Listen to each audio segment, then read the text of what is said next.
வணக்கம். இது நம்ம அம்மம்மா வீடு. இன்றைக்கி நம்ம பார்க்க போகிறது சுவையான மஷ்ரூம் பிரியாணி. வாங்க எப்படி பண்ணலாங்கிறத பார்க்கலாம். Please do subscribe and click the notification bell for more yummy recipes from அம்மம்மா வீடு. ஒரு டம்ளர் அரிசி, இதை நல்லா கழுவி ஒரு அரை மணி நேரம் ஊற வச்சுக்கலாம். பிரியாணி செய்கிறதுக்கு தேவையான பொருட்கள்: மஷ்ரூம் பிரியாணிங்கிறதுனால மஷ்ரூம், இது 200 கிராம், அப்புறம் கொத்தமல்லி கொஞ்சம், புதினா கொஞ்சம், தேங்காய் பால் 2 கப், ஒரு வெங்காயம், 2 தக்காளி, இஞ்சி பூண்டு விழுது, இது கூட பெருஞ்சீரகத்தையும் சேர்த்து போட்டு அரைச்சிருக்கேன். கடாய் நல்லா சூடானதும் 2 ஸ்பூன் நெய் சேர்த்துக்கோங்க.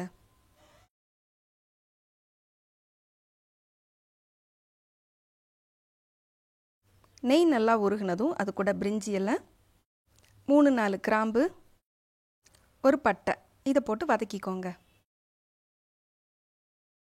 நீளமாக வெட்டி வச்ச வெங்காயத்தை இப்போ சேர்த்துக்கலாம். இதை பொன்னிறமாக வர்ற வரைக்கும் வதக்கிக்கலாம். பொன்னிறமாக ஆயிடுச்சு. இப்போ இது கூட 1 ஸ்பூன் இஞ்சி பூண்டு அப்புறம் பெருஞ்சீரகம் சேர்த்து அரைச்ச பேஸ்ட்.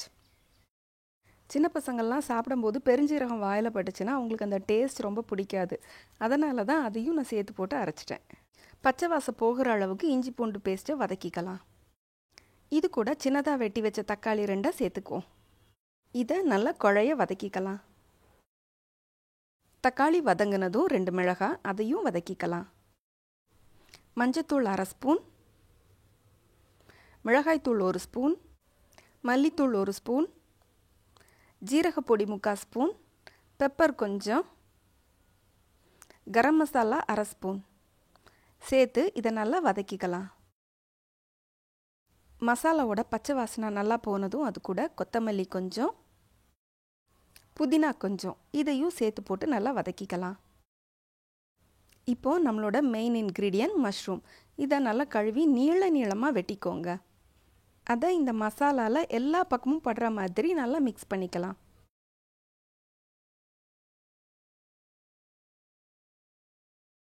இப்போ இது கூட 1 கப் தயிர் சேர்த்து மஷ்ரூம் எல்லாம் நல்லா மிக்ஸ் ஆகிற மாதிரி அந்த மசாலா எல்லாத்தையும் சேர்த்து நல்லா கலந்து விட்டுக்கலாம்.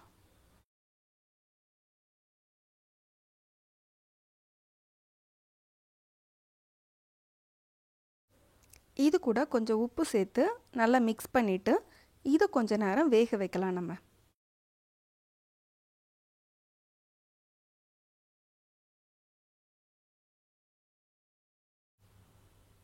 இப்போது மஷ்ரூம் நல்லா வெந்துடுச்சு. இது கூட ஏற்கனவே எடுத்து வச்சுருந்த தேங்காய் பாலை நான் சேர்த்துக்கிறேன். 1 டம்ளர் அரிசிக்கு 2 டம்ளர் தண்ணிங்கிற விதத்தில் எப்போவுமே பிரியாணிக்கு சேர்க்கணும். இன்றைக்கி அதனால் நான் 2 டம்ளர் தேங்காய் பால் சேர்த்துருக்கேன். தண்ணி நல்லா கொதித்ததும் நம்ம ஊற வச்சுருந்த அரிசியை இப்போ அது கூட சேர்த்துடலாம். இதெல்லாம் சேர்த்து நல்லா மிக்ஸ் பண்ணிக்கலாம். இப்போது இந்த தண்ணியை எடுத்து கொஞ்சம் டேஸ்ட் பார்த்துக்கோங்க. உப்புக்காக உப்பு கொஞ்சம் ஜாஸ்தியாக இருக்கணும். அப்போ தான் சாதம் வெந்து வரும்போது உப்போட டேஸ்ட் கரெக்டாக இருக்கும். இப்போ நம்ம இதை மூடி வச்சு வேக வைக்கலாம். தண்ணி நல்லா வற்றினதும் நம்ம இந்த மூடியை திறந்துடலாம். ஸ்டவ்வையும் ஆஃப் பண்ணிடலாம். சுவையான மஷ்ரூம் பிரியாணி ரெடி.